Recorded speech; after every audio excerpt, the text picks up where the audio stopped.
এটা একটা জীবন্ত জাদুঘরের মতোই মনে হলো।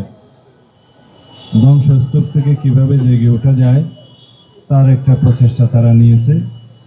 তবে এই প্রদর্শনের মধ্য দিয়ে আমরা যা কিছুই দেখেছি এবং শিখতে পেরেছি তা হলো, হয়তো সাম্প্রদায়িক উগ্রবাদী শক্তি প্রগতির দড়িকে টেনে ধরতে চায়, কিন্তু ইতিহাস সাক্ষী দেয় সেটা কখনো পারেনি। আমরা এই ঘটনার তীব্র নিন্দা তখন জানিয়েছি এবং সুষ্ঠু বিচারের জন্য পদক্ষেপ নিতে তখন দাবি করেছি, কিন্তু এখন যেভাবে হোক আমি স্বরাষ্ট্র মন্ত্রণালয়ের দায়িত্বে আছি, তো সেই জন্য প্রথম আলোর পরিবার এবং সাংবাদিক গোষ্ঠী, লেখক, বুদ্ধিজীবী, সাহিত্যিক সবারই একটা দাবি হচ্ছে এর সুষ্ঠু তদন্ত হতে হবে এবং সেটার দায়িত্ব আপনাকে নিতে হবে। তদন্তের দায়িত্ব আমরা নিতে পারি, বিচারের দায়িত্ব বিচার বিভাগের।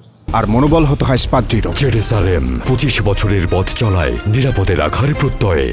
সেই জন্য আমরা আমাদের সংশ্লিষ্ট কর্মকর্তা এটা ইনভেস্টিগেট করছে এখন ডিবি, তাদেরকে নির্দেশনা দিয়েছি, কথা বলেছি, তারাও আজকে আমার সাথে আছে।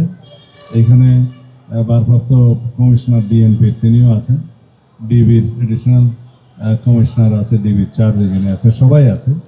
আমি তদন্তের অগ্রগতি কী সেটা জানতে চেয়েছি এবং আগামী 2 মাসের মধ্যে তদন্ত কার্যক্রম, সুষ্ঠু তদন্ত কার্যক্রম সমাপ্ত করে চার্জশিট দাখিলের জন্য নির্দেশনা দিয়েছি। তারপরে বিচারিক প্রক্রিয়া শুরু হবে, সেটা আদালতের ব্যাপার।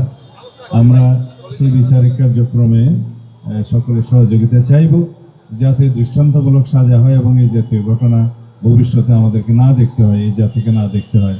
এই ঘটনার মধ্য দিয়ে সারা পৃথিবীর কাছে আমাদের মান ক্ষুণ্ণ হয়েছে, আমরা লজ্জিত হয়েছি। সারা পৃথিবীর সামনে একটা মেসেজ গিয়েছে যে বাংলাদেশে নিউজ পেপারের উপর যখন খুশি আক্রমণ করা যায় এবং এই দেশের যারা বলতে গেলে প্রগতি বিরুদ্ধে, যারা সাম্প্রদায়িক এবং উগ্রবাদী শক্তি, তাদের একটা রমরমা ভাব ছিল, এই মেসেজটা সারা পৃথিবীতে গিয়েছে।